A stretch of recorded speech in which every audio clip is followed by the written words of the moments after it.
आप भी अगर अरब कंट्री आना चाहते हो तो कितना उम्र होना चाहिए?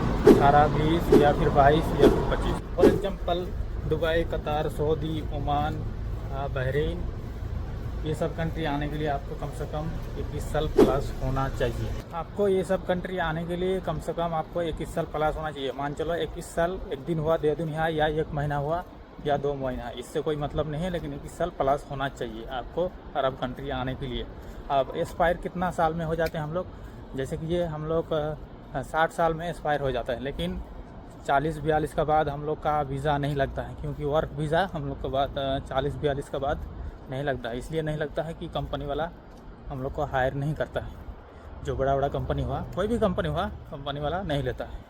फिर डोमेस्टिक वर्कर में आने से होता है, लेकिन 40-42 के बाद वीज़ा बहुत कम लगता है, आदमी का नहीं लगता उम्र में। हाँ, 60 साल में ऐसा ही तो माना जाता है कि 60 साल के बाद वीज़ा नहीं लगता, वर्क वीज़ा आपको नहीं मिलता है। कोई भी अगर इंटरेस्ट हो अरब कंट्री आने के लिए तो आपको कम से कम 21 साल प्लस होना चाहिए, तभी आपका वर्क वीज़ा लगेगा।